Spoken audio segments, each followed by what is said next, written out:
को बोलने दीजिए और आप पढ़ते रहिए। देखिए, हाइड्रो पावर प्लांट में बेसिकली हम पिछले क्लास में इसके बारे में चर्चा किए थे कि कैसे हम हाइड्रो पावर प्लांट, या इसको हिंदी में बताए थे कोची बाबू, जल विद्युत संयंत्र, यानी जल विद्युत संयंत्र कैसे काम करता है।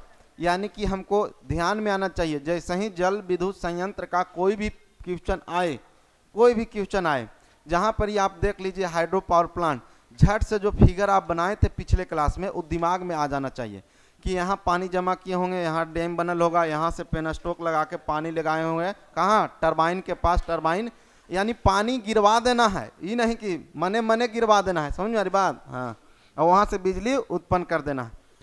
अब इसमें हम कुछ कंपोनेंट देखे थे, यानी कि जैसे हम कोई भी चीज़ सिस्टम लगाते हैं तो उसमें कुछ उपकरण होता है कि नहीं होता है। तो उसी प्रकार से हाइड्रो पावर प्लांट जब लगाए थे तो कुछ उपकरण था, जिन सारे उपकरण का काम अलग अलग था। जैसे हम थर्मल पावर प्लांट में आपको पढ़ाए थे तो उसमें ढेर सारा उपकरण था, बॉयलर था, इकोनोमाइजर था, सुपर हीटर था, कंडेंसर था, कूलिंग टावर था कि नहीं था। उसी प्रकार से हाइड्रो पावर प्लांट में सबसे पहले रिजर्वायर बनाए, उसके बाद डैम बनाए, डैम के बाद सर्ज टैंक बनाए, सर्ज टैंक के बाद वाल्व हाउस बनाए, वाल्व हाउस के बाद पेनस्टॉक बनाए, पेनस्टॉक के बाद टरबाइन बनाए, टरबाइन के बाद जनरेटर लगाए। उसके बाद नीचे में हम ड्राफ्ट ट्यूब लगाएं, या ड्राफ्ट लगाए थे ना। ड्राफ्ट ट्यूब का काम क्या था कि जैसे मान लीजिए कि यहाँ पर ही हमारा क्या था, टरबाइन था, क्या बाबू, टरबाइन। तो टरबाइन मानते हैं यहाँ से ऐसे, आप ही टरबाइन समझेंगे, ठीक है। अभी टरबाइन के ऊपर जब पानी गिरेगा तो जाहिर सी बात है टरबाइन क्या होगा, घूमेगा। तो घूमने के बाद ये पनिया क्या होगा, नीचे ना गिरेगा, उड़ेगा तो नहीं, क्योंकि भाप है नहीं, ये क्या है, पानी है। तो जाहिर सी बात है इसके बाद गिरने के बाद ये नीचे पानी आके इसे झरझरा के गिरेगा कि नहीं। अभी दो तरीका है, या तो इसको ऐसे ही छोड़ दीजिए और आगे बढ़ते चला जाएगा, तो इसका इस्तेमाल हम इरिगेशन में कर सकते हैं। इरिगेशन कहने का मतलब सिंचाई में कर सकते हैं। किसमें, सिंचाई में। जैसे किसान वगैरह को तो हमेशा पानी की आवश्यकता होता ही होता है, तो हम उसी पानी से बिजली का भी उत्पादन करनी है और उसी पानी से हम क्या किए, सिंचाई भी करनी है। तो एक तो काम है कि जब हमारा टरबाइन के पास से पानी जब जाएगा तो उस पानी का इस्तेमाल सिंचाई पर्पस के लिए कर सकते हैं, और दूसरा इसी टरबाइन से जो पानी बचा था उसी टरबाइन वाला पानी को हम ट्यूब लगा दें। क्या लगा दें बाबू, ट्यूब। ट्यूब मतलब समझिए ऐसे, अरे गेहूं पिसाता है ना तो आटा गिरता है नीचे कि नहीं, तो अगर ओकरा में देखे कपड़ा के अथी लगा देता है, लगाता है कि नहीं, अरे पैजामा नियन लगा देता है कि नहीं लगा देता है, ताकि जो हमारा है आटा जो है एक रास्ता बना के एकदम जहाँ पर जाना चाहिए वहीं पर ही गिरे। उसी प्रकार से यहाँ पर ही हम ट्यूब लगा देते हैं, ताकि जो टरबाइन से पानी आया था वो इन्हें उन्हें छितराए नहीं, एक साथ आए, और इसी ट्यूब को ले जाएंगे कहाँ पर ही, इसमें मोटर वगैरह लगा देंगे। मोटर इसलिए लगाए हैं क्योंकि नीचे है और पानी को ले जाना है कहाँ, ऊपर। तब मोटर पंप नहीं लगाया जाएगा तो प्रेशर बनेगा नहीं, तो इसलिए प्रेशर इसको चाहिए। कोई भी चीज़ को नीचे से खींचना है कहाँ, ऊपर, तो वहाँ पर ही हमको क्या लगाना पड़ेगा, पंप सेट लगाना पड़ेगा, यानी मोटर लगाना पड़ेगा। तो उसी प्रकार से नीचे से हमको ले जाना है कहाँ, मान लेते हैं यहाँ रिजर्वायर है, कहाँ है बाबू, यहाँ रिजर्वायर है, तो इसमें हमको पानी ले जाएंगे कि नहीं ले जाएंगे, तो यहाँ पर ही। तो इसका काम था ड्राफ्ट फैन का काम, कि बचा हुआ पानी जो इस्तेमाल कर लिए थे कहाँ पर ही, टरबाइन के पास, उसी पानी को फिर से हम क्या ले चल जाएं, रिजर्वायर में ले चल जाएं, यानी जलाशय में जब लेके चले जाएंगे तो उसी को हम क्या बोलते हैं, ड्राफ्ट ट्यूब। क्या बोलते हैं, ड्राफ्ट ट्यूब। एक और होता है, जैसे ये रिजर्वायर बनल था, पिछले क्लास में देखे होंगे, तो रिजर्वायर बनाए हैं तो इस प्रकार से इधर एगो रास्ता दिया रहता है, समझ में आई बात, उसको बोलते हैं स्पील वे। कुछ बोलते हैं स्पील वे। कहता है स्पील वे का काम क्या है, तो कहता है कि जब बरसात वगैरह में रहता है तो ऐसा करें कि डैम मान लेते हैं इतना दूर बनाए हैं, ध्यान दीजिएगा, ये मानिएगा अभी ये डैम है, कुछ बाबू, डैम। तो इधर पानी आप भरिएगा कि नहीं भरिएगा। अब मान लेते हैं कि पानी भरते भरते बरसात में बहुत ज़्यादा पानी हुआ, तो ये डैमा से ज़्यादा भी होता है कि नहीं, कभी होता है, अरे अहरा पोखरा भर जाता है तब पूरा भर के बाद बाहर होने लगता है कि नहीं होने लगता है। तो रिजर्वायर बनाए हैं एक प्रकार से पानी को जमा करने के लिए ना। रिजर्वायर का हिंदी होता है कुछ जलाशय, यानी वैसा स्थान जहाँ पर जल को क्या किया जाए, जमा किया जाए। अब गहरा खोद के रखे हैं और पानी बरसात हो रहा है, तो एक बार भरते भरते भरते भरते ऐसा भी हो सकता है कि पनिया जो है वो डैमा से इधर गिरे लगेगा, नहीं, तब पूरा सिस्टम पूरा पानी पानी हो जाएगा, नहीं, पूरा हाइड्रो पावर प्लांट में पानी पानी हो जाएगा कि नहीं हो जाएगा। तो हम कहते हैं ऐसा ना हो, इससे बचने के लिए हम एक रास्ता देते हैं। क्या देते हैं? रास्ता देते हैं कि अगर पानी इस मात्रा से ज़्यादा हो तो इधर ना जाके क्या करें, इस रास्ता से होते हुए क्या हो जाए, बाहर निकल जाए, ताकि हमारा क्या हो, पूरा पावर प्लांट में पानी पानी ना हो। इससे बचने के लिए हम क्या करते हैं, स्पिलवे बनाते हैं। क्या बनाते हैं? स्पिलवे। स्पिलवे हिंदी में समझिए कि वैसा रास्ता है जब जलाशय के अंदर ज़्यादा पानी भर जाता है तो उसको बाहर निकालने का रास्ता होता है। समझे हमारी बात? उसी को हम क्या बोलते हैं? स्पिलवे। ये बनाते हैं कंक्रीट का। किसका बाबू? कंक्रीट का। यानी ये हम जैसे दौंग उंग देखे हैं ना घर में, दौंग नहीं समझते हैं, करहा समझते हैं ना, तो करहा जो बनाते हैं तो कैसे, तो करहा नियन हम बना देते हैं कंक्रीट का, कि अब यहाँ से बना दिए हैं, यहीं से मान लिए बना दिए, तो यहाँ से बना दिए, तो ये इतना बड़ा डैम ने बनाए हैं जी, तो डैमा से हम पहले ही देंगे और यहाँ से पानी क्या हो जाएगा, बाहर। एक्स्ट्रा होगा तबे, एक्स्ट्रा नहीं होगा तब तक इसमें पानी नहीं आएगा। तो इसको बोलते हैं क्या चीज़ बाबू? स्पिलवे। क्या बोलते हैं? स्पिलवे। अब हम समझ गए थे क्या चीज़, कि कैसे कैसे हमारा हाइड्रो पावर प्लांट काम करता है। काम कैसे करता है तो हम बताए थे, सबसे पहले पानी को जमा करते हैं। तो किसी भी वस्तु को जमा करते हैं तो उसके पास कौन सा ऊर्जा? स्थितिज ऊर्जा। उस स्थितिज ऊर्जा को बदलते हैं गतिज ऊर्जा में, और उस गतिज ऊर्जा को बदलते हैं यांत्रिक ऊर्जा में, और उस यांत्रिक ऊर्जा की मदद से हम बदलते हैं विद्युत ऊर्जा में। तो इस प्रकार से हमारा वर्क करता है कौन चीज? Hydro power plant. अब देखिए, हाइड्रो पावर प्लांट को बनाना है, क्या बनाना है बाबू? हाइड्रो पावर प्लांट बनाना है तो उससे पहले भी हमको कुछ बात को ध्यान में रखना है। जैसे थर्मल पावर प्लांट बनाते समय हम कुछ दिमाग में रखे थे कि नहीं, कि हम इस पावर प्लांट को वहीं लगाएंगे जहां पर ही कोयला हमको आसानी से मिल जाएगा, जहां पर ही हमको आवागमन की सुविधा रहेगा। अब मान लीजिए आवागमन के सुविधा नहीं है, अब बड़का बड़का बॉयलर ले जाना है तो कैसे ले जाइएगा? माथा पर टांग के? नहीं ना। डीजल नहीं है कि 4 आदमी गाता लगाए और पहुंचा दिए, नहीं, ये बहुत भारी भारी इक्विपमेंट है, तो आने जाने की सुविधा रास्ता होना चाहिए। उसी प्रकार से अगर कहीं पर ही हाइड्रो पावर प्लांट बैठा रहे होंगे तो कुछ बात को ध्यान में रखना है। सबसे पहला बात ये ध्यान में रखना है कि हम हाइड्रो पावर प्लांट को वहीं लगा सकते हैं जहां पर ही भरपूर मात्रा में पानी हो। अब पानी नहीं होगा वहां हाइड्रो पावर प्लांट लगा सकते हैं? नहीं। मान लीजिए कि हम अपन गांव में लगाना चाहते हैं, हमारा पास पैसा भी है। मान लीजिए चीन ऐसा देश है जिसके पास पैसा तो बहुत है, आवागमन के संसाधन भी बहुत है, ओकरा ही पानी नहीं है, तो क्या वो बना सकता है? नहीं। तो दक्षिण अफ्रीका में देखिएगा, चाहे वेस्ट इंडीज होने, तो उन्हें पानी नहीं है। चाहे मान लीजिए साउथ अफ्रीका, यहाँ चल गए हैं सऊदीया में, तब पानी नहीं है, तब पानी नहीं है तो हाइड्रो पावर प्लांट बना सकता है? नहीं बना सकता। तो किसी भी हाइड्रो पावर प्लांट बनाने के लिए सबसे पहली बात क्या ध्यान में रखना है कि पानी होना अति आवश्यक है। अब पानी भी नहीं कि 1 लोटा 2 लोटा, पानी भरपूर मात्रा में होना चाहिए। दूसरा, इस पावर प्लांट को बनाने के लिए हमको जमीन को सस्ता और सुविधा देखना पड़ेगा। नहीं, अगर सस्ता नहीं रहेगा, हाई फाई रेट में रहेगा, तो उसको बनाने में भी हमको क्या मन लग जाएगा? खर्चा लग जाएगा। साथ ही साथ इसको हम हिली एरिया में लगाते हैं। हिली एरिया कहने का मतलब पहाड़ी क्षेत्र में। किस में बाबू? पहाड़ी क्षेत्र में। पहाड़ी क्षेत्र में लगाने से क्या होगा सर? तो पहाड़ी क्षेत्र में लगाने से ये फायदा है बाबू कि हमको डैम बनाना कम पड़ेगा। समझ में आ रही बात? जैसे खुले जगह पे आप बनाइएगा तो चारों तरफ से आपको क्या बनाना पड़ेगा? डैम बनाना पड़ेगा। लेकिन आप समझिए कि हिली एरिया यानी पहाड़ी क्षेत्र में बनाइएगा तो 2 तरफ से, 3 तरफ से, चारों तरफ से अगर पहाड़ होगा तो हमको डैम बनाने में खर्चा कम आएगा कि नहीं आएगा? आप देखिएगा यहाँ जाके, ईश्वर चौधरी हॉल्ट है ना, ओकर बगलवा में पैमार है, तो उधर गया से आता, हाँ, अब उधर से कुछ आया नीतीश कुमार पानी लाया गंगा वाला, और गंगा वाला पानी ला के यहाँ रख दिया। अगर सोचिए कहाँ, ये पहाड़ है ना, तो पहाड़ खोद खोद के पहले तो निकाल लिया कोची, पूरा उसका मिनरल निकाल लिया। अब जो गहरा बचा था उसका इस्तेमाल कर लिया कोची में, पानी जमा करने में। तो उसको डैम बनाने में पैसा लगा? नहीं लगा कि नहीं लगा? नहीं लगा। उसी प्रकार से हाइड्रो पावर प्लांट को अगर हम पहाड़ी क्षेत्र में लगाएंगे तो वहाँ पर ही हमको बहुत कम पैसा में क्या हो जाएगा? हाइड्रो पावर प्लांट बन जाएगा। तो अगर आपसे कहेगा कि हाइड्रो पावर प्लांट को जनरली कहाँ बनाया जाता है, क्वेश्चन पूछता है, ऐसे पूछा गया सवाल है, कहता है कि हाइड्रो पावर प्लांट को हम लोग कहाँ बनाना पसंद करते हैं। क्वेश्चन क्या बोलेगा कि हाइड्रो पावर प्लांट को हम लोग कहाँ बनाना पसंद करते हैं। तो आपको ऑप्शन में रहेगा पहाड़ी क्षेत्रों में, खुली क्षेत्रों में। समझ आ रही बात? इस प्रकार से ऑप्शन रहेगा। तो आपको ध्यान में रखना है कि हाइड्रो पावर प्लांट को हम कहाँ बनाते हैं? हिली एरिया या फिर पहाड़ी क्षेत्र में। अब इसका फायदा क्या हुआ ये भी तो दिमाग में आ गया होगा कि अगर पहाड़ी क्षेत्र में बनाएंगे तो किसी भी प्रकार से कोई भी हमको क्या पड़ता है, डैम बनाने में खर्चा नहीं आएगा। खर्चा तो आएगा लेकिन कम आएगा। अब पूरा चारों तरफ से तो नहीं रहेगा घिरल, 3 देने से चाहे 2 देने से, अब एक के देने से अगर डैम बनाने में आ गया तो एक के देने से हमको 20-50 करोड़ रुपया लगेगा एक देने बनाने का, तो वो तो कम से कम बच जाएगा। हाँ, अब देखिए इसका कुछ फायदा है, क्या है बाबू, कुछ फायदा है। कोई भी सिस्टम दुनिया में बना है, किसी भी प्रकार का हाइड्रो पावर प्लांट, तो उसका कुछ फायदा और कुछ क्या है, नुकसान है।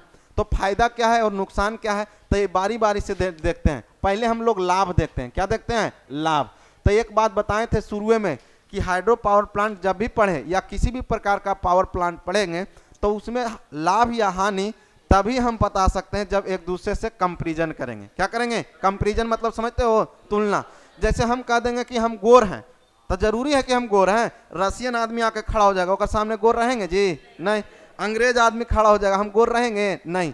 लेकिन एगो आदमी वेस्ट इंडीज वाला आके खड़ा करवा देंगे, ओकरा से तो गोरे रहेंगे, नहीं, गोर रहेंगे कि नहीं। तो यानी कि अगर कह दे कि बबुआ ये बड़ है, तो कहेंगे कि बड़ है। अब यहाँ पर ऐसे खींच दिए तो कह दिए कि छोट हो गया, नहीं। लेकिन कह दे कि बड़ है तो हाँ कहेंगे कि बड़ है, नहीं। उसी प्रकार से अगर आपको कह दिए कि आप लंबा हैं तो आप लंबा मान लीजिएगा, नहीं। कब लंबा मानिएगा, जब आपके तुलना किसी से किया जाएगा। जैसे आप कहिए कि हम लंबा हैं तो ग्रेट खालिया के बैठा देंगे बगल में, नहीं, तो लंबा है तुझे, नहीं ना। तो उसी प्रकार से किसी भी हाइड्रो पावर प्लांट हो या थर्मल पावर प्लांट हो, सबको अगर हमको लाभ या हानि देखना है तो उसको सबसे पहले क्या करना पड़ेगा, तुलना करना पड़ेगा किसी दूसरे पावर प्लांट से। तो हम तुलना कर करके देखते हैं कि हाइड्रो पावर प्लांट या पनबिजली के लिए हमारा क्या क्या चीज़ लाभ है। तो पहला लाभ तो यही है बाबू कि इसमें किसी भी प्रकार का फ्यूल का इस्तेमाल नहीं होता, यानी ईंधन का इस्तेमाल नहीं होता। दूसरी बात क्या है कि इसका ईंधन जो इस्तेमाल करते हैं उसमें कोई पैसा रुपया खर्चा नहीं होता। यानी हम बोल सकते हैं कि रनिंग कॉस्ट इसका क्या आता है बाबू, कम आता है। कम भी नहीं, नील आता है। क्या आता है, नील। नील मतलब जीरो, क्या चीज, जीरो। साथ ही साथ इसमें फ्यूल का ट्रांसपोर्टेशन, यानी कि ईंधन को एक जगह से दूसरा जगह ले जाने में भी पैसा क्या होता है, कम खर्चा होता है। क्योंकि जहां पानी है वहीं पर ही हम हाइड्रो पावर प्लांट बनाएंगे, तब पानी को लाने ले जाने में कोई पैसा लग रहा है, नहीं लग रहा। तो हम कहेंगे कि इसका फ्यूल को लाने ले जाने में भी कोई पैसा नहीं लग। फ्यूल हम कह रहे हैं तो आप समझिएगा क्या चीज बाबू, ईंधन। कौन चीज समझिएगा, ईंधन। और ईंधन में इसमें क्या आएगा, पानी। क्या आएगा, पानी। तो यहाँ पर पानी को लाने ले जाने में पैसा नहीं लगता।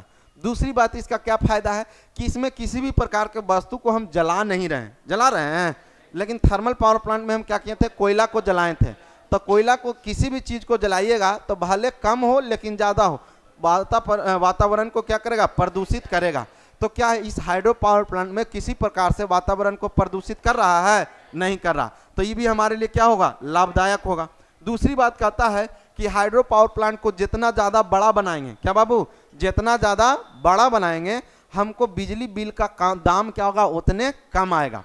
ध्यान से सुनिएगा, किसी भी पावर प्लांट को जितना ज़्यादा बड़ा बनाएंगे उसमें हमको यूनिट कॉस्ट क्या आएगा, कम आएगा। जैसे अगर मान लीजिए 100 मेगावाट के अगर कोई पनबिजली संयंत्र बनाया है, कितना, 100 मेगावाट का, तो उसका अगर एक यूनिट का खपत में पैसा आ रहा है 5 रुपया। कितना बाबू, 5 रुपया। लेकिन हम वहीं पर ही हाइड्रो पावर प्लांट को अगर 100 मेगावाट के जगह पर 400 मेगावाट के बना दें, कितना बाबू, 400 मेगावाट, तो इस बार जो हमको पैसा लगेगा वो 3 रुपया आएगा। कितना आएगा, 3 रुपया। यानी जितना ज़्यादा बड़ा आएगा, जितना ज़्यादा बड़ा हम पावर प्लांट बनाएंगे हमको कॉस्ट जो लगेगा वो क्या लगेगा, कम लगेगा। कितना कॉस्ट जो हमारे घर में या बिजली का जो बिल आएगा वो क्या आएगा, उतने कम आएगा। तो हम लोग जितना, अब देखिए कोई भी अगर आप बाजार में ही जाते हैं तब कहते हैं कि पाव भर दीजिए, अगर 50 रुपये किलो है, पाव भर मांगेगा तो 13 रुपया लेगा, नहीं। और आधा किलो मांगेगा तो 25 रुपया लेगा, नहीं। तो यहाँ पर यही बात है कि जितना छोटा रखिएगा उतने ज़्यादा आपको पैसा लागत लगेगा एक यूनिट जनरेशन का। एक यूनिट मतलब, एक यूनिट कहे का मतलब 1000 वाट। कितना बाबू, आप ध्यान दीजिएगा, 1000 वाट को ही बोलते हैं कितना, एक यूनिट। आपके घर में बिजली बिल जो आता होगा वो यूनिट में आता है, किस में आता है, यूनिट में। या इसी को हम बोलते हैं 1 किलोवाट। क्या बोलते हैं, 1 किलोवाट। किलो का मतलब ही होता है 1000। क्या होता है बाबू, 1000। किलो का मतलब क्या होता है, 1000। मेगा का मतलब क्या होता है,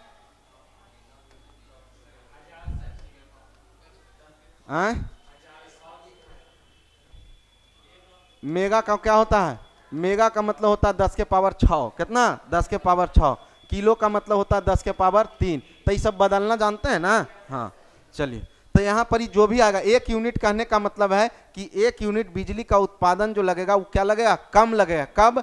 जब हमारा पावर जनरेशन का कैपेसिटी क्या होगा, ज़्यादा होगा।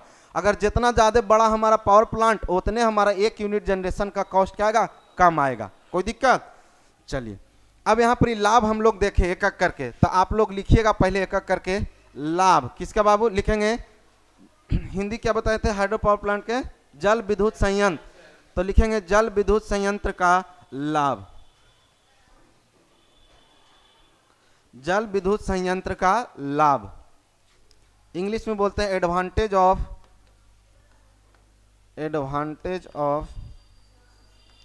Hydro power plant.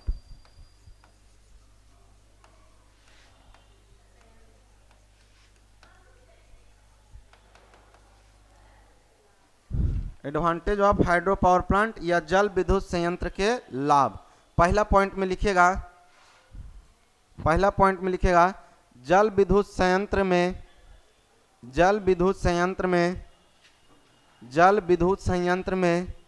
ईंधन के रूप में जल का इस्तेमाल होता है।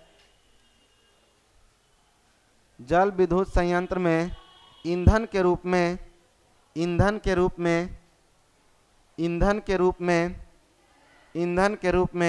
जल का इस्तेमाल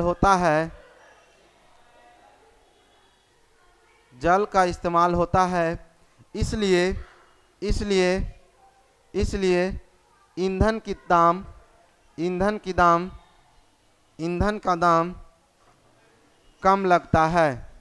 इसलिए ईंधन का दाम कम लगता है। इसलिए ईंधन का दाम कम लगता है। हाँ, ब्रैकेट में लिख लीजिएगा नील मतलब 0। लेकिन कभी कभी अगर दूसरा जगह से लाएंगे तो पैसा लगाना पड़ जाता। जैसे आप कहिएगा कि सर पंप सेट लगाए हैं, जैसे ड्राफ्ट ट्यूब लगाए थे ना नीचे, तो उसको टरबाइन से ले जाना है कहाँ, रिजर्वायर में। तब मोटर लगाएंगे कि नहीं?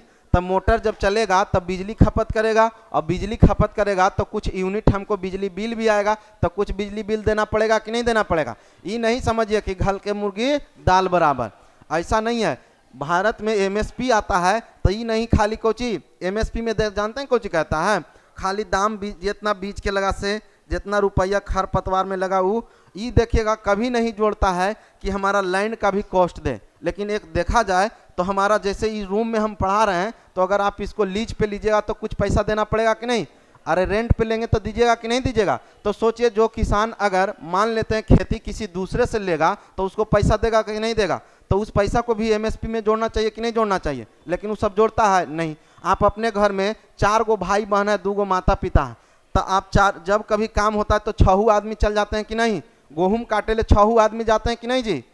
चाहे ढोवेल रहता है बोझा तो 6 आदमी जाते हैं कि नहीं? लेबर कॉस्ट जोड़ता है एमएसपी में? नहीं जोड़ता।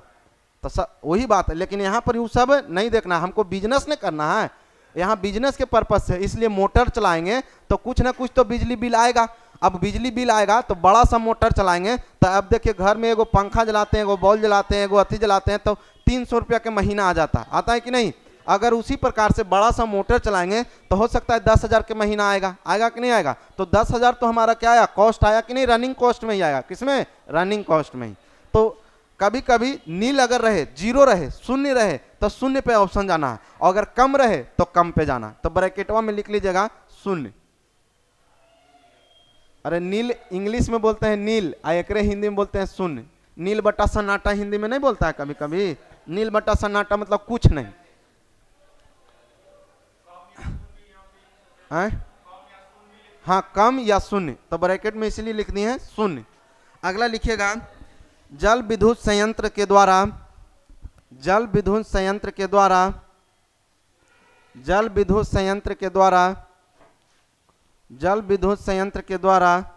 हमारे वातावरण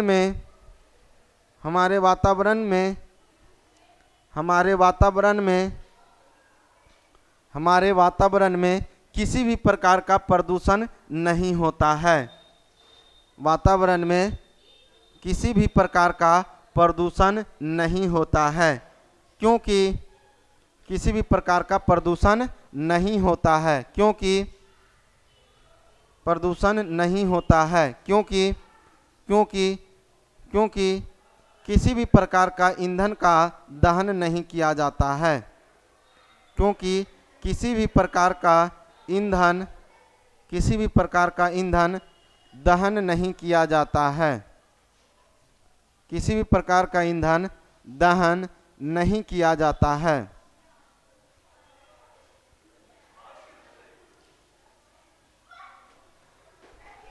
लिखिएगा, अगला लिखेंगे, अगला लिखिएगा रनिंग कॉस्ट या चालन लागत, रनिंग कॉस्ट या चालन लागत, रनिंग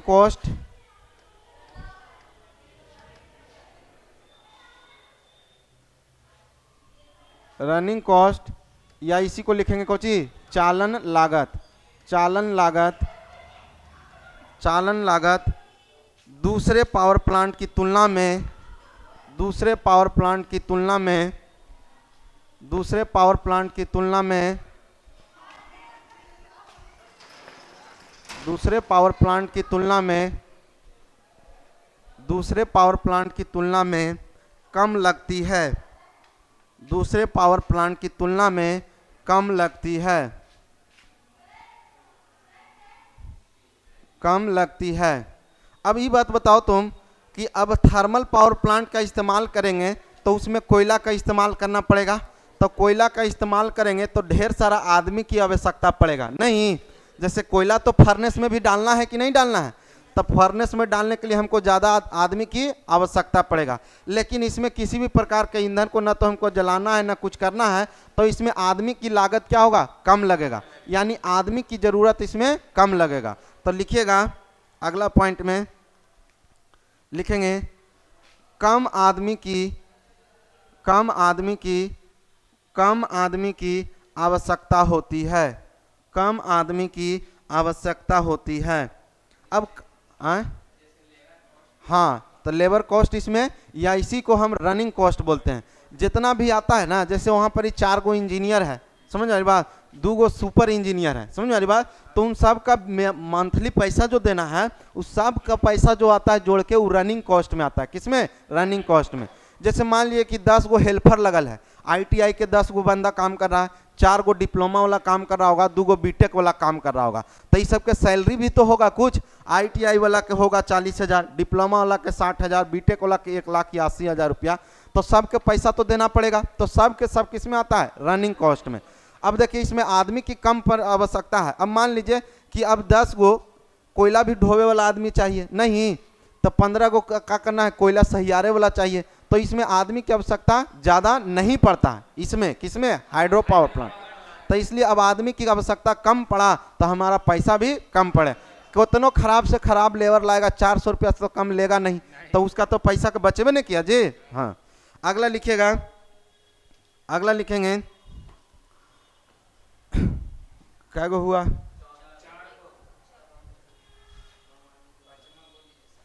लिखिएगा हाइड्रो पावर प्लांट में, हाइड्रो पावर प्लांट में, हाइड्रो पावर प्लांट में, हाइड्रो पावर प्लांट में मरम्मत राशि या मेंटेनेंस कॉस्ट, मरम्मत राशि या मेंटेनेंस कॉस्ट, मरम्मत राशि या मेंटेनेंस कॉस्ट, या मेंटेनेंस कॉस्ट कम लगता है, मेंटेनेंस कॉस्ट कम लगता है, कम लगता है। अब कम कैसे लगता है, तो एकरा में 2 गो है जो घूमे वाला है। ध्यान दीजिएगा, कोई भी सिस्टम जितना ज़्यादा हमारा उपकरण रहेगा, ध्यान दीजिए ये इसी में नहीं, सारे जगह नियम लागू होगा। अगर कोई भी चीज़ बना रहे हैं, जिस सिस्टम के अंदर जितना ज़्यादा उपकरण होगा उसका मेंटेनेंस कॉस्ट उतना ही ज़्यादा होगा। समझ रही बात। जैसे मान लीजिए कि अगर आकाश टेक्निकल ये एगो रूम रहता, तो एगो रूम रहता तो एगो माइक रहता, एगो LCD रहता, एगो ई रहता। अगर एकरे में 50 गो ऐसा रहेगा तो कभी ई वाला रूम वाला खराब हो जाएगा, कभी वो वाला रूम खराब हो जाएगा, कभी वो वाला रूम वाला इक्विपमेंट खराब हो जाएगा। तो वहाँ मेंटेनेंस कॉस्ट पूरे सिस्टम का क्या हो गया, ज़्यादा हो गया कि नहीं हो गया। तो इसमें उपकरण कम है, इसलिए इसका मेंटेनेंस कॉस्ट भी कम होगा। न तो बॉयलर है, न तो इकोनोमाइजर है, न तो सुपर हीटर है, न कूलिंग टावर है, तो इतना सारा ताम झाम है ये नहीं है, तो इसलिए इसमें मेंटेनेंस कॉस्ट कम लगता है। अब जिसमें जिस सिस्टम में या जिसमें भी अगर उपकरण ज़्यादा घूमने वाला रहेगा तो वहाँ पर भी मेंटेनेंस कॉस्ट ज़्यादा लगेगा। जैसे अगर टीवी की बात किया जाए और पंखा की बात किया जाए तो टीवी में मेंटेनेंस कॉस्ट कम होगा, पंखा में ज़्यादा होगा। टीवी जब खराब होगा तब हमको लगाना पड़ेगा पैसा, लेकिन पंखा खराब नहीं भी होगा तो भी उसमें मोबिल ग्रीस देना पड़ेगा। तो इस समय समय पर देना पड़ रहा है कि नहीं देना पड़ रहा, लेकिन इसमें समय समय पर दिया जा रहा है नहीं। तो जो भी उपकरण घूमता नहीं है उसमें मेंटेनेंस कॉस्ट कम लगता है, और जो भी मशीन घूमता है उसमें मेंटेनेंस कॉस्ट क्या लगता है, ज़्यादा लगता है। जैसे ट्रांसफार्मर देखे होंगे आप अपने गांव में, सालों साल वो ऐसे ही पड़ल रहता है, साला ओकरा में कुछ होबे नहीं करता है, नहीं जंकिया के देखिएगा नीचे से गिरे रहेगा लेकिन वो खराब नहीं होगा। लेकिन वहीं पंखवा के देख लीजिए अपन घर में, वही 2 साल में 14 बार तुमको दौड़ा देगा मैकेनिक्स वाला के ही पास, नहीं। तो जो भी चीज़ में जो घूमने वाला है उसमें मेंटेनेंस कॉस्ट ज़्यादा लगेगा, या जिस सिस्टम के अंदर जितना ज़्यादा उपकरण होगा उतने ज़्यादा मेंटेनेंस कॉस्ट होगा। तो देखिए थर्मल पावर प्लांट में इक्विपमेंट ज़्यादा था, बॉयलर था, इकोनोमाइजर था, सुपर हीटर था, ड्राफ्ट फैन था, इंड्यूस्ड फैन था, समझ आ रही बात, कंडेंसर था, टरबाइन था, जनरेटर था, कूलिंग टावर था। इसलिए भर भर के इक्विपमेंट था, तो कभी वो वाला खराब होने के चांस है, तो कभी कंडेंसर खराब होने के चांस है, कभी बॉयलर को रिपेयरिंग करे पड़ेगा, तो इसलिए वहाँ पर कॉस्ट क्या हो जाएगा, ज़्यादा लग जाएगा। यहाँ पर गिनल चुनल दो ये चीज़ है, डैम कभी खराब होवे नहीं करेगा। दूसरा बात है टरबाइन, तो टरबाइन को हर 2-4 साल पर एक बार निरीक्षण करेंगे, और बाकी बचा तो जनरेटर। यही 3-4 गो चीज़ें है इक्विपमेंट, तो इसमें कम हमारा क्या लगता है, मेंटेनेंस कॉस्ट। अब देखिए कि हानि इसका देखते हैं, क्या बाबू, हानि। तो सबसे ज़्यादा डिसएडवांटेज यही है कि इसको शुरू जो हम बनाते हैं, यानी इनिशियल कॉस्ट जो होता है, या इसी को बोलते हैं इंस्टॉलेशन कॉस्ट, वो बहुत हाई होता है। क्यों? क्योंकि अगर जब कभी भी हाइड्रो पावर प्लांट बनाएंगे तो एक बहुत बड़े डैम का निर्माण करना पड़ेगा, और डैम का निर्माण करते समय हमको बहुत ज़्यादा पैसे की लागत होता है। तब पहला हम बोल सकते हैं कि इनिशियल कॉस्ट क्या होता है बाबू, हाई होता है। क्या होता है, इनिशियल कॉस्ट हाई होता है। इनिशियल कॉस्ट हाई यानी इनिशियल कॉस्ट कहने का मतलब प्रारंभिक लागत, कोची प्रारंभिक लागत। तब प्रारंभिक लागत अगर ज़्यादा लग रहा है तो ये हमारे लिए सही है नहीं, तो ये हमारे हानि के कैटेगरी में आएगा। कहाँ पर ही हानि। कहता है दूसरा कि इसको हम वहीं लगा सकते हैं जहाँ पर हमको भरपूर मात्रा में पानी होगा, तो ये भी तो हमारे लिए क्या है, डिसएडवांटेज ही है। तो दूसरा डिसएडवांटेज क्या हो जाएगा कि हम हाइड्रो पावर प्लांट को वहीं लगा सकते हैं जहाँ पर भरपूर मात्रा में पानी उपलब्ध होगा। तीसरा कहता है कि इसमें जो कैचमेंट एरिया कहने का मतलब कि हाइड्रो पावर प्लांट बनाने के लिए जो क्षेत्र चाहिए वो बहुत ज़्यादा क्षेत्रफल की आवश्यकता पड़ेगा। यानी अगर आपके पास ज़मीन कम है और आप चाहते हैं हाइड्रो पावर प्लांट बनाना तो आप नहीं बना पाएंगे। यानी किसी हाइड्रो पावर प्लांट बनाने के लिए हमको ज़मीन की जो लागत पड़ेगा, यानी जो क्षेत्रफल की आवश्यकता पड़ेगा, वो क्या पड़ेगा, ज़्यादा पड़ेगा। किससे, तो थर्मल से भी हो जाए, चाहे डीजल हो जाए, चाहे हमारा न्यूक्लियर पावर प्लांट हो जाए, इन सब से हमको क्या पड़ेगा, क्षेत्रफल ज़्यादा लगाना पड़ेगा। लेकिन वहीं पर सोलर से अगर कंपेरिजन करेंगे तो कम लगाना पड़ेगा, क्योंकि सोलर को हम पैनल लगाते हैं ना, तो पैनल बिछाने के लिए हमको बहुत ज़्यादा क्या चाहिए, जगह चाहिए। तो हम कह सकते हैं कि थर्मल पावर प्लांट या न्यूक्लियर पावर प्लांट की तुलना में इसमें ज़्यादा क्षेत्रफल की आवश्यकता होता है। समझ में आ रही बात। दूसरी बात, इसको हम वहीं पे लगा सकते हैं जहां हिली एरिया है। कहाँ बाबू, हिली मतलब पहाड़ी क्षेत्र में। तो लिखेंगे जल विद्युत संयंत्र के हानियां, हेडिंग बनाएंगे जल विद्युत संयंत्र की हानियां, जल विद्युत संयंत्र की हानियां, जल विद्युत संयंत्र की हानियां। तो लिखिएगा पहला, प्रारंभिक लागत, प्रारंभिक लागत, प्रारंभिक लागत, प्रारंभिक लागत, प्रारंभिक लागत थर्मल पावर प्लांट की तुलना में, थर्मल पावर प्लांट की तुलना में, थर्मल पावर प्लांट की तुलना में, थर्मल पावर प्लांट की तुलना में अधिक लगती है, अधिक लगती है, अधिक लगती है।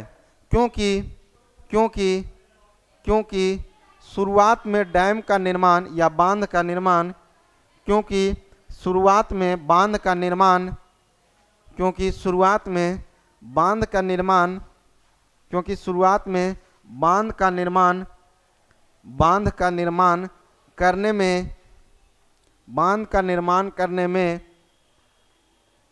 निर्माण करने में बहुत ज़्यादा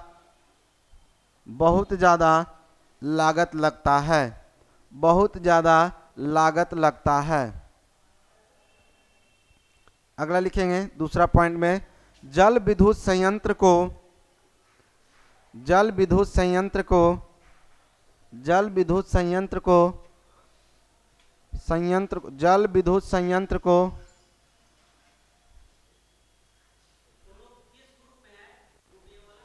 ऊपर है कर सर।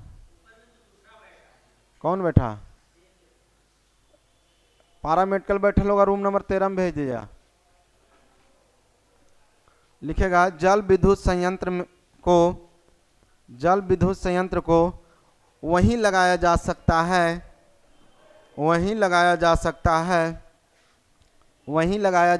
है जहां पानी की भरपूर मात्रा हो, जहां पानी की भरपूर मात्रा हो।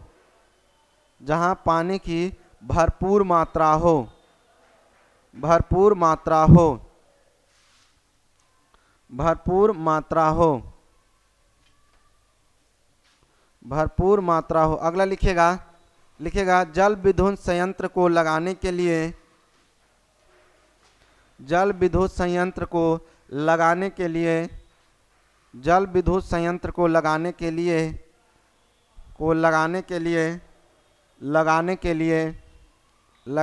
लिए हमें अधिक क्षेत्रफल की आवश्यकता पड़ती है। अधिक क्षेत्रफल की आवश्यकता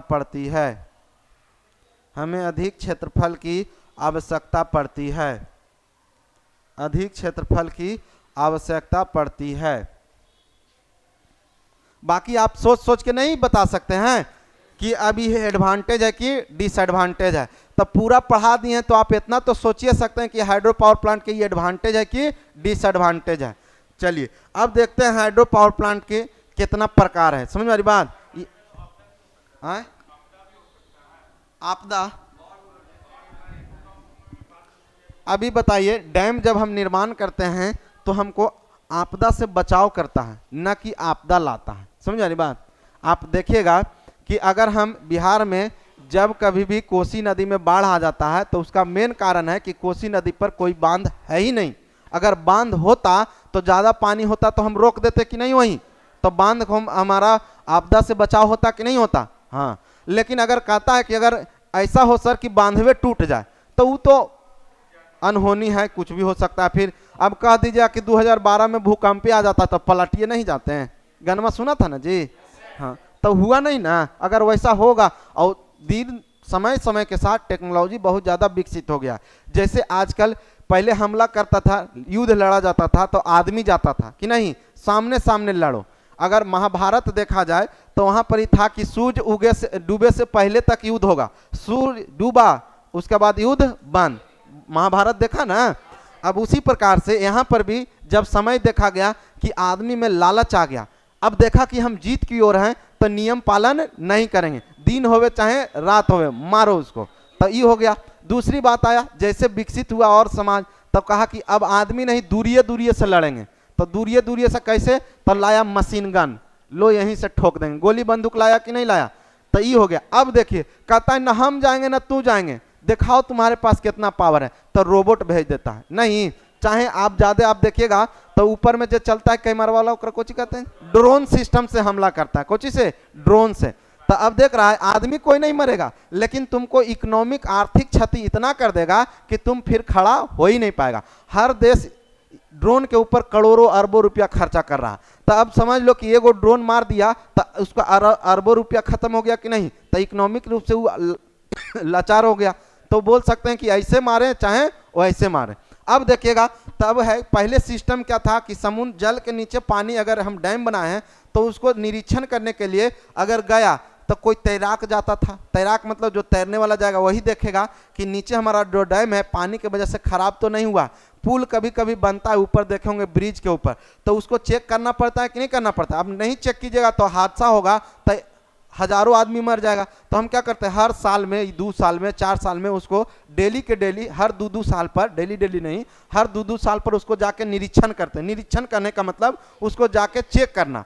निरीक्षण अलग होता है और मेंटेनेंस अलग होता है। निरीक्षण का काम सिर्फ होता है उसको देखना, यानी जाके उसको जांच करना। जैसे आप लोग रेल पे चलते होंगे तो ग्रुप डी वाला के आदमी जो है वो देखिएगा हथौड़ा लेके क्या करता है 4 किलोमीटर चलता है। वो सब जगह काम नहीं करता, वो सब जगह खाली देखता है कि सही है कि नहीं है पटरी। अगर जहां पर ही उसको लगता है कि चेंज करना चाहिए वहीं पर ही वो काम करता है, तो चेंज कर दिया तब मेंटेनेंस हो गया। लेकिन सिर्फ देख के अगर लिख के बता दिया तो वो हो गया निरीक्षण। तो निरीक्षण करता है हर 2 साल पे, तो निरीक्षण करेंगे तब तैराक जाएगा समुद्र के अंदर या पानी के अंदर तो उसको बढ़िया से दिखाई देगा नहीं देगा। अब साथ के साथ तो इसीलिए अब जो है सिस्टम बढ़ते चल गया। अब क्या है रोबोट भेज दिया, पानी में रोबोट जाएगा। अब रोबोटवा अंदर जाता है, वो कैमरा ले जाता है। अब आप बाहर रहिएगा लेकिन रोबोटवा अंदर रहेगा, कैमरा से वो 360 डिग्री घूम जाएगा, देख रहा है। और जितना पिलर में जितना जगह क्रैक रहेगा सब फोटो यहाँ डिस्प्ले पर नजर आ जाएगा। अब हमको लग गया कि यहाँ क्रैक है तब मेंटेनेंस करेंगे, और लग गया कि क्रैक नहीं है तब मेंटेनेंस नहीं करेंगे। समझ आ रही बात?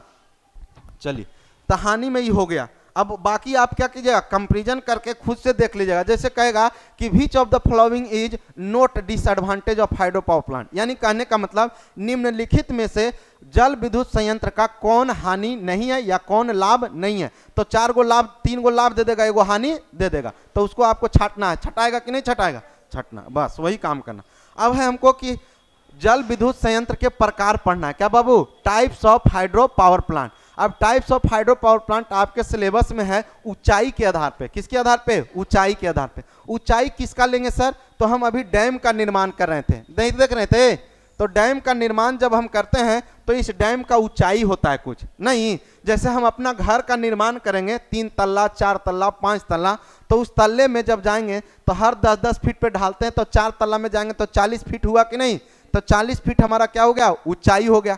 उसी प्रकार से हर हाइड्रो पावर प्लांट बनाने के लिए जब डैम का निर्माण करते हैं तो डैम का ऊंचाई अलग अलग होता है। समझ आ रही बात? तो जब डैम का ऊंचाई अलग अलग होगा तो वो भी हमारा हाइड्रो पावर प्लांट के प्रकार भी क्या होंगे? अलग अलग होंगे। तो कहता है कि कितना से कितना जाएगा। तो मान लीजिए कि कहीं पर ही हाइड्रो पावर प्लांट बनाए हैं और उसका बांध का अगर ऊंचाई 50 मीटर या 50 मीटर से कम रहेगा। कितना बाबू? 50 मीटर या 50 मीटर से कम रहेगा, तो उसको हम बोलेंगे लो हेड पावर प्लांट। कुछ बाबू? लो हेड पावर प्लांट। इंग्लिश हो गया लो हेड हाइड्रो पावर प्लांट। लो हेड हाइड्रो, हिंदी भी कर देंगे, टेंशन न लो, हाइड्रो पावर प्लांट। तो लो, मीडियम और हाई तो सब दिन सुनते हैं, एक में कंफ्यूजन नहीं ना होगा। तो लो एगो होता है मीडियम और एगो होता है हाई। लो, मीडियम और कोची बाबू? हाई। लो मतलब होता है निम्न, कोची बाबू? लो मतलब होता है निम्न, और हेड मतलब होता है शीर्ष, कोची? शीर्ष। तो निम्न शीर्ष वाला जल विद्युत संयंत्र, निम्न शीर्ष वाला जल विद्युत संयंत्र, जल विद्युत संयंत्र, विद्युत संयंत्र। तो कहता है कि लो हेड या फिर निम्न शीर्ष वाला जल विद्युत केंद्र किसको कहेंगे या संयंत्र? तो कहता है कि जिसमें भी अगर इस डैम का हाइट, क्या बाबू? अगर डैम का हाइट अगर 50 मीटर तक हो, 50 मीटर या 50 मीटर से कम, तो हम उस प्रकार के हाइड्रो पावर प्लांट को कहेंगे लो हेड हाइड्रो पावर प्लांट। क्या बोलेंगे? लो हेड हाइड्रो पावर प्लांट। लेकिन अगर इस हाइट का अगर कहीं पर ही कोई हाइड्रो पावर प्लांट बनाया और वहां पर ही डैम का हाइट बढ़ा के 80 कर दिया, कितना कर दिया? 80, तो 50 से ज्यादा ना हो गया बाबू? तो 50 से ज्यादा और 100 से कम, कितना? 50 से ज्यादा या 100 से कम, तो हम कहेंगे वो मीडियम में है। किसमें? मीडियम में। लेकिन अगर कह दे कि कहीं अगर हाइड्रो पावर प्लांट के डैम का ऊंचाई 200 मीटर से ज्यादा हो जाए, क्या बाबू? 200 मीटर से ज्यादा हो जाएगा, तो हम कहेंगे कौन सी बाबू? High head hydro power plant. तो कह दिया कि सर 120 हो जाए तब नहीं, हम तो कहें कि 100-200 से ज्यादा तो कुछ हाई में। तो कह दिया 50 से जितना भी ज्यादा रहेगा और 200 से क्या कम, तो हम उसको कहेंगे मीडियम में। किसमें? मीडियम में। तो 3 प्रकार के होता है शीर्ष के आधार पे। किसके आधार पे? शीर्ष के आधार पे। शीर्ष के आधार पे जल विद्युत संयंत्र कितना प्रकार के? 3 प्रकार के। कौन कौन? तो निम्न शीर्ष जल विद्युत संयंत्र, मीडियम मतलब मध्यम शीर्ष विद्युत संयंत्र, और हाई का मतलब हो गया उच्च शीर्ष विद्युत संयंत्र। तब लो वाला किसको कहेंगे? तो 0 से 50 मीटर। कितना? 0 से 50 मीटर। तो 0 तो होगा नहीं, नहीं बबुआ, डैम में नहीं रहेगा। 0 मतलब कुछ डैम नहीं, तो डैम नहीं है कर मतलब हो सकता है नहीं। तो कम से कम कितना होना चाहिए? 50 से कम, तो उसको हम कहेंगे कुछ लो हेड। यानी निम्न शीर्ष वाला जल विद्युत संयंत्र। अब 50 से लेके 200 के बीच में रहा, कितना 50 से 200 के बीच में, तो उसको बोलते हैं मध्यम शीर्ष वाला कोची जल विद्युत संयंत्र। और 200 से अधिक हो जाए, 250 हो जाए, 300 हो जाए, 350 हो जाए, 400 हो जाए, अभी तक भारत में 400 मीटर लंबा तक हाइड्रो पावर प्लांट का डैम बनाया गया है। तो 400 मीटर रहेगा तो किसमें आ जाएगा, शीर्ष वाला, किसमें, शीर्ष, या फिर high head hydro power plant. तो लिखेगा शीर्ष के आधार पर, किसके आधार पर लिखेंगे, शीर्ष के आधार पर, शीर्ष के ऊंचाई के आधार पर, शीर्ष के ऊंचाई के आधार पर, ऊंचाई के आधार पर, आधार पर जल विद्युत संयंत्र, जल विद्युत संयंत्र, जल विद्युत संयंत्र 3 प्रकार के होते हैं। जल विद्युत संयंत्र 3 प्रकार के होते हैं, 3 प्रकार के होते हैं, होते हैं। पहला लिखिएगा, पहला लिखिएगा, पहले इंग्लिश लिख लीजिएगा, लो हेड पावर प्लांट, समझ वाली बात, लो हेड पावर प्लांट। अब देखिए हाइड्रो नहीं लिखे हैं, आप समझिएगा कि इसमें पढ़ा जा रहा है किसमें, हाइड्रो पावर प्लांट में, इसलिए हम हाइड्रो यहाँ छिपा दिए हैं। तो लो हेड पावर प्लांट, इसको लिखेंगे कोची निम्न शीर्ष, कोची बाबू निम्न शीर्ष, निम्न शीर्ष जल विद्युत संयंत्र, जल विद्युत संयंत्र, जल विद्युत संयंत्र। दूसरा में लिखेगा medium head, medium head, medium head hydro power plant,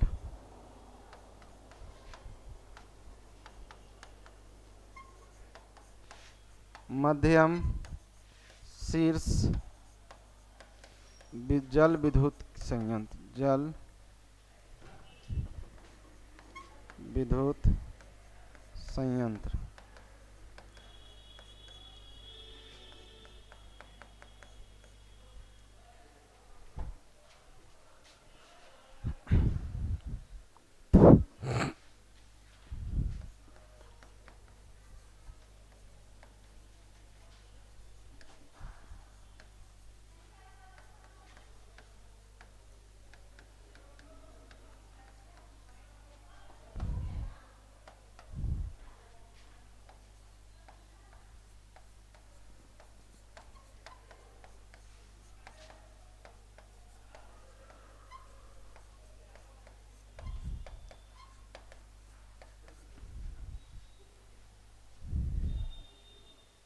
क्या हो गया,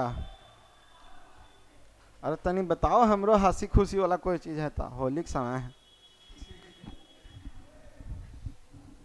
नहीं आता है, तनी घूम फिर के कोई कोई ऐसा ऐसा चीज आएगा तो तनी हमरो बताओ, अपने अपने रखेगा नहीं जी, गलत बात है कि नहीं है, खुशी सबके साथ बांटना चाहिए।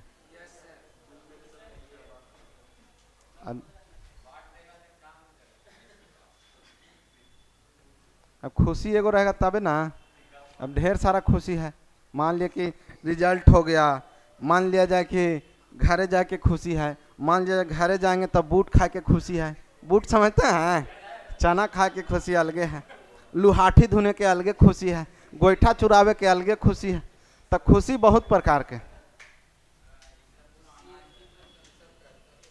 पुराने में तो जिंदगी है।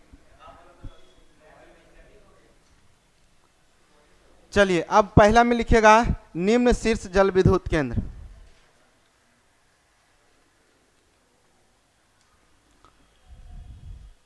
निम्न शीर्ष जल विद्युत केंद्र, लो हेड हाइड्रो पावर प्लांट।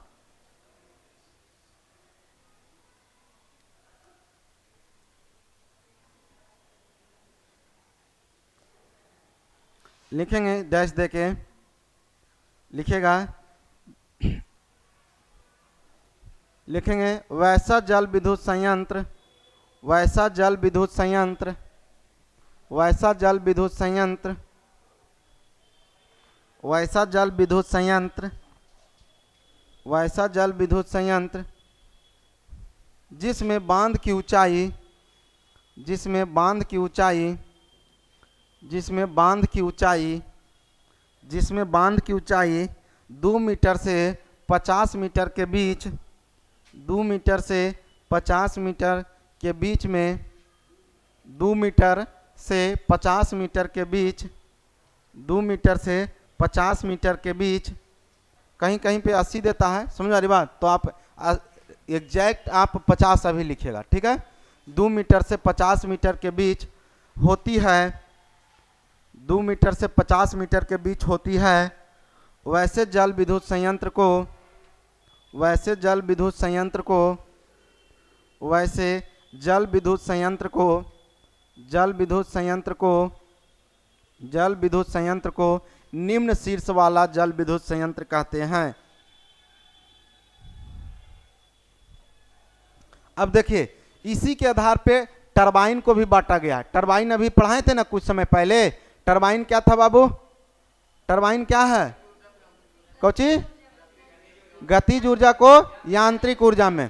तो यहाँ पर जो हाइड्रो पावर प्लांट में टरबाइन इस्तेमाल होता है वो टरबाइन अलग अलग प्रकार का होता है, समझ आ रही बात। तो अलग अलग प्रकार में टरबाइन में जिस प्रकार के हाइट ऑफ हेड होगा यानी शीर्ष का जैसा ऊंचाई होगा उसी प्रकार से हम क्या करेंगे, टरबाइन का भी इस्तेमाल करेंगे। जैसे अगर हाइड्रो पावर प्लांट हम लो हेड वाले बनाए हैं, लो हेड कहे के मतलब निम्न शीर्ष वाला जल विद्युत संयंत्र बनाए हैं, तो वहां पर ही अलग टरबाइन का इस्तेमाल होगा। अगर medium head hydro power plant बनाए यानी मध्यम शीर्ष वाला हाइड्रो पावर प्लांट बनाए हैं तो वहां पर ही अलग प्रकार के हमारा क्या होगा, टरबाइन का इस्तेमाल होगा। अगर हमारा हाई हेड वाला जल विद्युत संयंत्र बनाए हैं तो वहां पर ही अलग प्रकार के टरबाइन का इस्तेमाल होगा।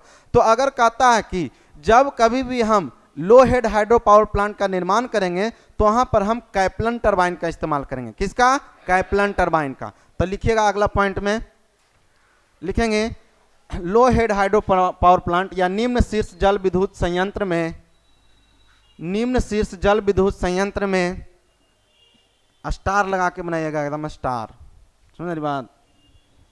लिखेंगे लो हेड हाइड्रो पावर प्लांट या निम्न शीर्ष जल विद्युत संयंत्र में कैप्लन टरबाइन का, कैप्लन, कैप्लन या इंग्लिश में जो लिखेंगे कैप्लन टरबाइन का, कैप्लन टरबाइन का इस्तेमाल किया जाता है, कैप्लन टरबाइन का इस्तेमाल किया जाता है, कैप्लन टरबाइन का इस्तेमाल किया जाता है। तो आपसे पूछेगा कि बताइए लो हेड हाइड्रो पावर प्लांट में किस प्रकार के टरबाइन का इस्तेमाल किया जाता है, तो कौन सा? कैप्लन। कौन सा? कैप्लन। अभी तो आइए रहा है, आगे 3 गो जब बढ़ा देंगे ना तब ना कंफ्यूजन हो जाता है कि लो में ई होगा की होगा, ऑप्शन में तीनों रहेगा, समझ में आ रही बात। अगला लिखेगा मध्यम, मध्यम शीर्ष जल विद्युत संयंत्र, मध्यम जल विद्युत संयंत्र, मध्यम जल विद्युत संयंत्र, जल विद्युत संयंत्र लिखेंगे, लिखेगा जब, जब बांध की ऊंचाई, जब बांध की ऊंचाई, जब बांध की ऊंचाई, जब बांध की ऊंचाई 50 मीटर से अधिक, 50 मीटर से अधिक और 200 मीटर से कम, 50 मीटर से अधिक और 200 मीटर से कम, और 200 मीटर से कम, और 200 मीटर से कम, और 200 मीटर से कम, और 200 मीटर से कम, कम हो, कम हो, 200 मीटर से कम हो तो उसे मध्यम शीर्ष जल विद्युत संयंत्र कहेंगे, तो उसे मध्यम शीर्ष जल विद्युत संयंत्र कहेंगे, तो उसे मध्यम शीर्ष, मध्यम शीर्ष जल विद्युत संयंत्र कहेंगे। अगला पॉइंट में बना के लिखेंगे, लिखेगा मध्यम शीर्ष जल विद्युत संयंत्र में, मध्यम शीर्ष जल विद्युत संयंत्र में, मध्यम शीर्ष जल विद्युत संयंत्र में Francis, Francis, Francis, Francis, Francis लिखाएगा, अंग्रेजी में लिखेंगे FRANCIS, Francis, Francis, Francis turbine का इस्तेमाल किया जाता है। फ्रांसिस टरबाइन का इस्तेमाल किया जाता है। फ्रांसिस टरबाइन का इस्तेमाल किया जाता है। फ्रांसिस टरबाइन का इस्तेमाल किया जाता है। अगला लिखिएगा, अगला लिखेंगे उच्च शीर्ष जल विद्युत संयंत्र। उच्च शीर्ष जल विद्युत संयंत्र। उच्च शीर्ष जल विद्युत संयंत्र। उच्च शीर्ष जल विद्युत संयंत्र।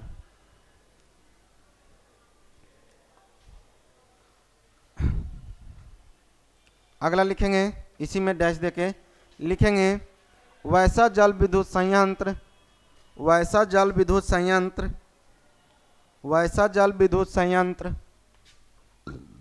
वैसा जल विद्युत संयंत्र जिसमें बांध की ऊंचाई, जिसमें बांध की ऊंचाई 200 मीटर से अधिक हो, जिसमें बांध की ऊंचाई 200 मीटर से अधिक हो, 200 मीटर से अधिक हो, 200 मीटर से अधिक हो, 200 मीटर से अधिक हो, उसे उसे उसे उच्च शीर्ष जल विद्युत संयंत्र कहते हैं।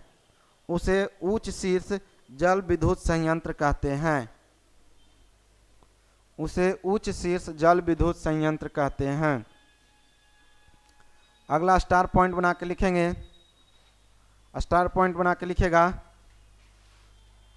लिखेंगे उच्च शीर्ष जल विद्युत उच्च शीर्ष जल विद्युत संयंत्र में, जल विद्युत संयंत्र में,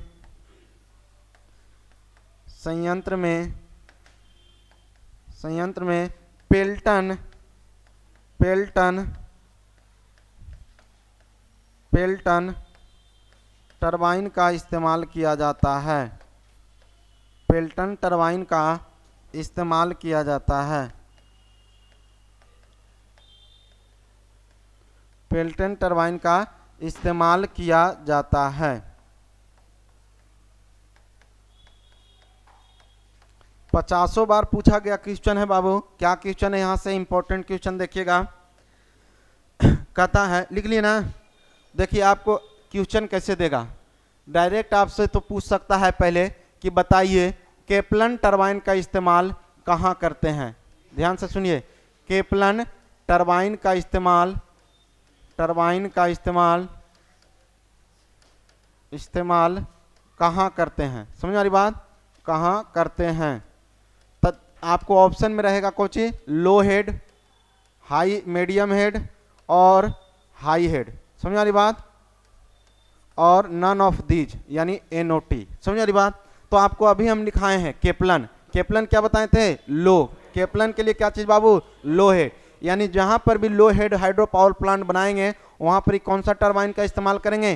केपलन टरबाइन का। अगर यहीं पर ही केपलन के जगह पर हो जाता कोची बाबू? फ्रांसिस। कोची? फ्रांसिस। तो फ्रांसिस के जगह पर हम इस्तेमाल करते हैं मीडियम। कौन सी? मीडियम। और पेल्टन में, पेल्टन किसको? हाई के लिए। तो हाई के लिए पेल्टन या पेल्टन हाई के लिए। उल्टा ऐसे करके पूछ देता है, कहेगा पेल्टन किसके लिए इस्तेमाल करते हैं? तो हाई हेड के लिए। किसके लिए? हाई हेड के लिए। या ऐसे पूछ दिया कि हाई हेड में किस प्रकार के टरबाइन का इस्तेमाल किया जाता, तब पेल्टन के। तो दिक्कत होगा। तो तीनों याद रहेगा। कौन कौन सा? केपलन टरबाइन, फ्रांसिस टरबाइन और पेल्टन टरबाइन। पेल्टन का इस्तेमाल करेंगे हाई हेड में, फ्रांसिस का इस्तेमाल करेंगे मीडियम में और केपलन का इस्तेमाल करेंगे लो में। किसमें? लो में। लो कहेंगे 2 मीटर से ज्यादा और 50 मीटर से कम। 50 मीटर से ज्यादा और 200 मीटर से कम मीडियम। 200 मीटर से अधिक हाई। 200 मीटर से हाई। दिक्कत? तो क्वेश्चन ही पूछ ले है, जाके देखना। अभी नहीं कि जाके BHPCL में खाली खोजे लगेंगे। अरे ओकरा में देगा ना, क्या क्वेश्चन रहेगा? 17 गो ना जी, 50 गो। तब 50 गो में केकरा केकरा से घुस आएगा है कि वो अकरा में तो 50 गो में 19 गो चैप्टरों तो पढ़ना है। तो अब वो अकरा में नहीं दिया, लेकिन आओ बड़ी मनी एग्जाम होता है जो ITI पे होता है, आप वहां पे तो जाके घोष सकते हैं। सबका सिलेबस कोची है? सेम है। सबका सिलेबस क्या है? सेम है। तो आप एनपीसीआई वाला आईटीआई जाकर देख लीजिए। एनपीसीआई खाली डिप्लोमे पे नहीं आता है, एनपीसीआई में आईटीआई पे भी आता है, तो वहां पर भी आप जाकर देखिए। एनपीसीआई में इसका नाम है न्यूक्लियर पावर कॉर्पोरेशन लिमिटेड। तो पावर मतलब विद्युत का उत्पादन, तो वहां पर जाहिर सी बात है जनरेशन और ट्रांसमिशन से ज्यादा क्वेश्चन पूछेगा। समझ आ रही बात? जैसे आपको अभी आता है बार्क का, तो बार्क में है क्वेश्चन, तब मशीन पूछेगा, क्योंकि बार्क में हमको सब काम क्या करना है, मशीन से करना, तो मशीन में आएगा मोटर, ट्रांसफार्मर, जनरेटर से ज्यादा सवाल पूछेगा। समझ आ रही बात? अगर उसी प्रकार से पीजीसीआई में आईटीआई से आ रहा है, पीजीसीआई मतलब power grid Indian corporation limited, अगर उसमें आप फार्म भरें आईटीआई पे, तो उसमें जाहिर सी बात है पावर प्लांट है, तो उससे ज्यादा सवाल पूछेगा कोची से, जनरेशन से। किससे? जनरेशन से। तो अलग अलग डिपार्टमेंट में अलग अलग क्वेश्चन पूछता है। जैसे बीएचपीसीएल है, तो ये जाहिर सी बात है कुछ इलेक्ट्रीशियन के लिए है, तो इसमें ट्रांसमिशन, डिस्ट्रीब्यूशन, इंसुलेटर, इस सब के बारे में आपसे ज्यादा सवाल पूछेगा, और मोटर, जनरेटर, ट्रांसफार्मर से, इतने से इतना देखेगा तो 30 क्वेश्चन मिलेगा, और 20 क्वेश्चन जो रहेगा वो बेसिक से रहेगा। तब बेसिक तो सब में पढ़ना है, बेसिक यहाँ भी पढ़िएगा तो वही रहेगा, बेसिक एनपीसीआई के लिए पढ़िएगा तो भी वही रहेगा, एनपीसीआई एलएमआरसी में भी पढ़िएगा तो भी सेम ही रहेगा।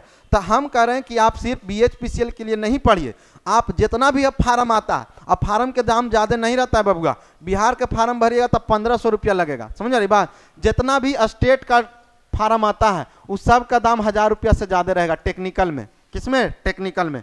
जैसे यूपी पीसीएल भरिएगा तो 1180 रुपया लेगा, यूपी ट्रिपल एससी लिखेगा तो उसमें भी 1180 रुपया लेगा, आप बीएचपीसीएल भरिएगा तब 1500 रुपया लेगा। यानी स्टेट वाला जितना डिपार्टमेंट का फार्म भरिएगा सब में 1000 से पार, लेकिन स्टेट लेवल ना होकर गवर्नमेंट वाला भरिएगा तो 100 रुपया, 250 रुपया, 500 रुपया, ज्यादा से ज्यादा 500 रुपया, ज्यादा से ज्यादा 500 के लेता है जो सेमी गवर्नमेंट रहता है। सेमी गवर्नमेंट करने का मतलब कि 49% हकदार प्राइवेट कंपनी और 51% हकदार सरकार, तो वो हो गया प्राइवेट नहीं सरकार, क्योंकि आधा शेयर ज्यादा ना है। जैसे ही शेयर 50% से ज्यादा जिसका हुआ, मालिकाना हक उसी का हो जाता है। जैसे हम और आप कोई बिजनेस स्टार्ट किए और हमारा उसमें शेयर 51% है और आपका हक क्या है 49%, तो हम मालिक हुए, आप मालिक नहीं हुए। तो उसी प्रकार से अगर पीजीसीआई हो गया, ये सब, तो ये सब क्या है, सेमी गवर्नमेंट है, लेकिन पेमेंटवा बहुत ज़्यादा रहता है। समझ रही बात? क्योंकि सेमी प्राइवेट कंपनी में क्या होता है कि जितना ज़्यादा फायदा होगा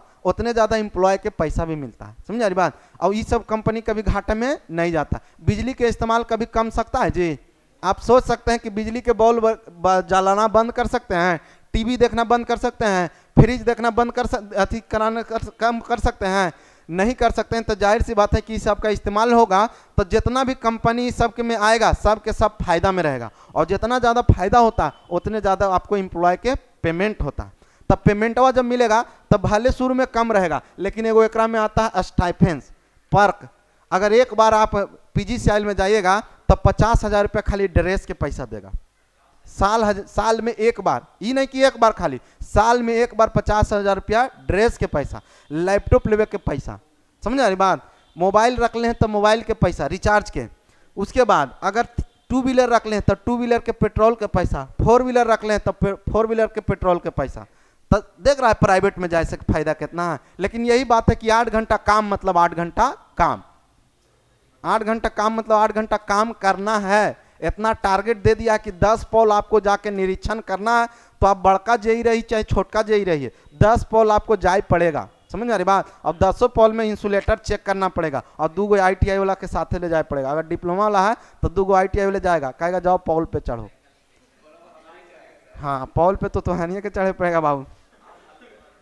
आए अब देखो ये सब नहीं करता है तो प्राइवेट में आए पहले तुमको ट्रेनिंग दे मिल जाएगा ना, डायरेक्ट तुरंत चढ़ा देगा, बुड़बक है। एक ही बार कह दिया कि ये बाबू जाओ चढ़ के बदल दो, तो चढ़ के बदले घड़ी के समय में तू क्या किया, गुलाब सुलाब पहन में नहीं किया, हाँ हमको पोल पे चढ़े आता है, आइए चढ़ गए। तब सब के इंस्ट्रक्शन दिया जाता है, 2 साल ट्रेनिंग पीरियड रहता है। कोई भी नौकरी में डायरेक्ट फील्ड में भेजता है? कभी नहीं भेजता। जाइए 1 साल का ट्रेनिंग होगा, 6 महीना का ट्रेनिंग होगा, 2 साल के ट्रेनिंग होगा। ट्रेनिंग में बताया जाएगा कि इंसुलेटर को ऐसे बदलना है, कॉइल बाइंडिंग अगर खराब हुआ तो ऐसे बदलना है, अगर ट्रांसफार्मर 3 फीट ऊपर है तो उसको नीचे कैसे लाना, आदमी उठा के लाएगा नहीं, कैसे जैक लगाएंगे, कैसे हम क्या करेंगे, रिंच लगावे ले सिखाएगा और देखते के साथ तुमको बता देना कि इतना बाई इतना का रिंच लगेगा। ITI वाला आदमी ने है तो देखते के साथ बतावे पड़ेगा कि इतना बाई इतना का रिंच लगेगा। ये नहीं कि सब एक एक करके कुछ करेंगे, चेक करेंगे, पहले 13 नंबर लगाएंगे, फिर 15 नंबर लगाएंगे, फिर 17 नंबर लगाएंगे, तब पता चला 3 घंटा तो रिंचे लगावे में तब का काम हो। वो आदमी को देखा है जो राजमिस्त्री के 3 ईंटा लगाएगा और फिर ऐसे निकालेगा यहाँ से खैनिया वैसे ठोकेगा, फिर ऐसे करेगा, फिर 3 ईंटा जोड़ेगा, फिर ऐसे खाए।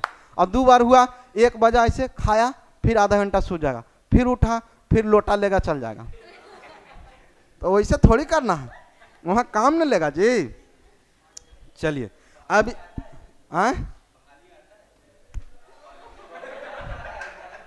देखो सब बच्चे आप लोग टेलीग्राम चलाते हैं ना, आप जुड़ेंगे किससे, इलेक्ट्रिकल डोज से। इलेक्ट्रिकल ब्रांच है ना, सर्च करें इलेक्ट्रिकल डोज। नहीं मेरा नहीं है, झूठ काहे बोलते हैं। इलेक्ट्रिकल डोज से आप जुड़िएगा तो आपको जितना भी इलेक्ट्रिकल से ITI हो, डिप्लोमा हो और बीटेक लेवल के जितना फार्म आता है सब वो एक एक करके वीडियो देता। जैसे फार्म आया चाहे आने वाला है आपको बता देता, नोटिफिकेशन आ जाएगा। तो अंधेरे में तो नहीं रहिए कि सर हम फार्म कब आया कहाँ चल गया पता नहीं चला। तो आप टेलीग्राम चलाते हैं तो उसको सर्च करके और ज्वाइन कर लीजिएगा। देखिए ककर है तो देखिए ITI में कितना फार्म निकलल होगा, देखो शुरू से लेके अंत। हाँ नहीं देता है सरकारी रिजल्ट पे, टेक्निकल का बहुत कम फार्म देता है, समझ रही बात। सरकारी में कभी नहीं देगा सरकारी रिजल्ट पे, ओकरा इतना है कभी यूपी वाला देगा तो कभी बिहार पुलिस के देगा, कभी फायरमैन के देगा, कभी रेलवे देगा, कभी टेक्नीशियन देगा। तो यही सब देते देते ओकर पेजे भर जाता है। एयरफोर्स, आर्मी, XYZ एयर, इतना देते देते अगर पेज भर गया तो कौची वो टेक्निकल में जाए। इसलिए वो सब जैसे सिविल कोर्ट के देगा, सुप्रीम कोर्ट के देगा, जज के देगा, पोस्टमैन के देगा, ये सब देगा, लेकिन टेक्निकल में वो सब नहीं देता। तो आप लोग इसके बाद पढ़ के आइएगा, समझ रही बात। क्या क्या हम पढ़ा चुके हैं, थर्मल पावर प्लांट पढ़ा दिए हैं, हाइड्रो पावर प्लांट पढ़ा दिए हैं। होली के बाद आइएगा तो न्यूक्लियर पावर प्लांट स्टार्ट करेंगे, समझ रही बात। और वहाँ से बहुत ज़्यादा क्वेश्चन पूछता है, न्यूक्लियर पावर प्लांट से ज़्यादा क्वेश्चन पूछता है। तो न्यूक्लियर पावर प्लांट हमको समझना पड़ेगा और थोड़ा सा कम्प्लेक्स है। कम्प्लेक्स कहे का मतलब समझते हैं, जटिल है। जितना आसान देखने में लग गया था उतना आसान वो है नहीं, उसको आपको एक एक करके उधेड़े पड़ेगा। प्याज के देखा है, ऊपरला छिलका, निचला छिलका, ओकर अंदर वाला छिलका। तो न्यूक्लियर पावर प्लांट में भी छिलका छिले पड़ेगा, समझ रहा है बात, तबे समझ में आएगा, नहीं तब फिर ऊपरे ऊपरे चल जाएगा। तो इसलिए होली के बाद जब आइएगा पहला दिन तो कोशिश कीजिएगा कि ऐसा नहीं कि जनरल वाला नियन कि जहाँ अबे न अनुपात के बाद समानुपात में जीवे, लाभ के बाद हानि में जीवे। तो लाभ हो जी तो लाभ होबे न करते तो हानि ना हानि हो तो। हाँ तो इसलिए जब कहा जाए अब टेक्निकल का स्टूडेंट है तो आपको सिंसियर रहना पड़ेगा, समझ रहे बात। सिंसियर कहने का मतलब जनरल छोड़ दीजिए, जनरल आप जितना पढ़ना था वो पढ़ लिए आप, जनरल में कभी टॉपिक बढ़ ही नहीं सकता है, समझ रही बात। लाभ हानि जितना था वो पढ़ लिया उतने तक रहेगा। कंसेप्ट आ गया, वो अब खराब होने वाला चीज़ है, बस उसको क्या करना है, रिवीजन करना है। तो सेट आप मारवे करते होंगे तो कहीं न तो क्वेश्चन में आएबे करता होगा, तो कंसेप्ट अपने रिवीजन हो जाता। बाकी जो अभी आप नहीं पढ़े हैं इसलिए इसको पढ़िए। जब एक बार पढ़ लीजिएगा, इधर खाली पास होइएगा ना बाबू तो ITI में रिजल्ट हो जाता है। कह रहे फेल हो जाता है, कह देता है 30% कंपल्सरी। टेक्नीशियन में कह दिया 30% कंपल्सरी। अब 100 को क्वेश्चन दे दिया, अब 30 नंबर लाना है, अब 30 नंबर नहीं लाता है। दिक्कत तो यह है कि निगेटिव 1/3 जो रहता है, समझ रही बात। तो 30 नंबर भी लाना कुछ हो जाता है, मुश्किल हो जाता, समझ रही बात। अब 30 नंबर इधर लाइएगा ना तब पक्का कर रहे हैं कि एकदम रिजल्ट हंस के होगा। इसमें नहीं हो किसी में हो, तब देखो हम कहते हैं कि पैसा कहीं कमाओ, बढ़िया पैसा कमाओ। ये नहीं है कि हम BHPCL में रहेंगे तब बढ़िया पैसा कमाएंगे, नहीं। जहाँ भी रहो पैसा अपना स्टैंडर्ड देखो। दुनिया में सब वही देखता है, खाली पैसा। कल है अगर देख लिया, खाले फटल पैंट पहन ले, आवाज तुम कोट पैंट भले ना कितना उधार ही लेके आ गया, उधार भी लेके आएगा तब पर भी कहेगा कि ना फलन में अगर